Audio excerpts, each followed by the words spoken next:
इसलिए आपने कहा हमारे साथ पूज्य विवेक मुनि जी है, हम उनकी बात सुनेंगे, फिर हमारे साथ जो कार्यकर्ता उनके पास भी जाएंगे। आपने बलिदान की बात की, हमारा नारा है संत सती सैनिक को सताए तो सुदर्शन को बताए। आपको बलिदान देने की नौबत नहीं आएगी, हम किस लिए है।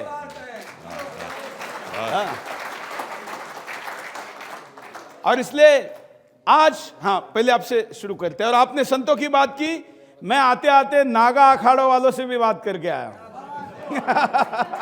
तो जरा झारखंड सरकार ध्यान रखें, मैंने परम पूजनीय आचार्य महामंडलेश्वर जो अवधेशानंद गिरी जी महाराज है उनसे कहा कि जरूरत पड़ी तो सारी नागा सेना झारखंड लेके जानी पड़ेगी। उन्होंने कहा हम भी चलेंगे।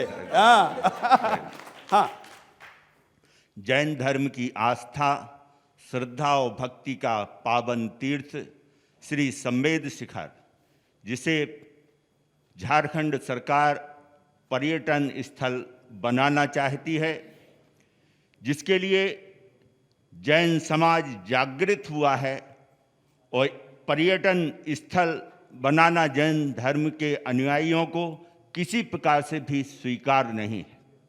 क्योंकि तीर्थ की एक अपनी पवित्रता होती है, एक अपनी वाइब्रेशन होती है, और वहाँ पर जो भक्त लोग जिस भाव के साथ में जाते हैं वो बहुत ही उत्कृष्ट तीर्थंकरों के लिए जो भावना होती है उसकी वजह से, जैसे हम कोई धूप बत्ती जलाते हैं तो धूप बत्ती स्वयं तो जल जाती है, लेकिन उसके बाद पूरे वातावरण में वो सुगंध छोड़ जाती है, एक सुगंधित वातावरण छोड़ जाती है।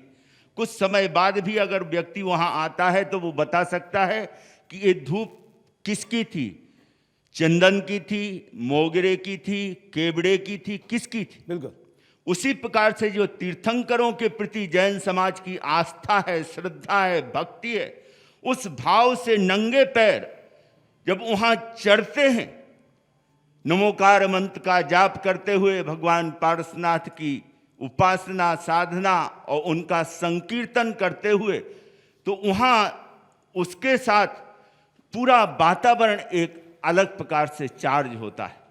और जहां से 24 तीर्थंकरों में से 20 तीर्थंकर जो मोक्ष पद को प्राप्त हुए हों, जहां उन्होंने वर्षों साधना की, वहां का कण कण अध्यात्म की ऊर्जा से भरा हुआ। लेकिन पर्यटन स्थल पर जब व्यक्ति जाता है तो उसकी भावना बहुत अलग होती है, दूषित होती है, और उससे पूरे वातावरण प्रदूषित होता है, जहां से आध्यात्मिक वाइब्रेशन को बहुत बड़ा आप विज्ञान की बात कर रहे हैं, धर्म की बात कर रहे हैं। बहुत से लोग जानते नहीं कि जैसे पिछले दिनों गाय को लेकर बहुत चर्चा हुई, तो उन्होंने कहा दूध में क्या फर्क है, दूध तो सफेद होता है। तो ऐसी ही एक उद्योगपति महिला मेरे चैनल पर बैठी थी और दूध के रंग का समर्थन कुतर्क दे रही थी कि क्या फर्क पड़ता है, गाय ही क्यों चाहिए, सफेद दूध है दूसरे। तो मैंने कहा आप अपने जरा कुत्ते का दूध मंगाऊं, कुत्ती का, क्योंकि हम देखिए बिंदास बोल में तो हम ठोक के बोलते हैं, इधर उधर की बात नहीं करते हैं, ठीक है ना। मुझे पता है मेरे सामने जैन बैठे हुए हैं, लेकिन फिर भी बिंदास बोल में ठोक के। तो लोगों को, क्योंकि इनको है ना वो सुनार वाली नहीं चलती, अभी इनको क्या चाहिए, तो अभी तक आंदोलन उस दिशा में चल रहा है। सरकार और अधिकारी ये समझ ले कि जैन हैं, रास्ते पे उतरे हैं, आंदोलन करेंगे, अनशन करेंगे, उठेंगे बैठेंगे तो कुछ दिनों बाद शांत होंगे, तो ऐसा होने वाला नहीं है। हम केवल रणनीति बनाने में समय लगा रहे हैं। मैंने देश के प्रमुख कई लोगों से बात की है और भी कुछ लोगों से बात करना बाकी है, और उसके बाद जल्दी घोषणा करेंगे। महाराज जी, समस्या ये है, मैं आपके पास माइक रखिए, मैं आपके पास इसलिए पूछ रहा हूं, इस देश में जो सारा सरकार नाम का तंत्र है ना, वो न्यायपालिका हो, कार्यपालिका हो, विधि पालिका हो, इनको धर्म क्या है ये पता ही नहीं है। अगर राजनीतिक क्षेत्र में अच्छे लोग भी हैं, बड़े बड़े पदों पर बैठे, लेकिन निर्णय करने वाली ये जो सारी प्रक्रिया है, जज निर्णय करते हैं कि उज्जैन के महाकाल को भस्म कितना चढ़ेगा, ये जज का काम है क्या? वो तय करते हैं कि पानी कितना चढ़ेगा, घी कितना चढ़ेगा, कितनी बार चढ़ेगा। अरे भाई, आपकी शिक्षा कौन सी हुई है? लॉ की। और आप निर्णय किस पे दे रहे हो? धर्म पे।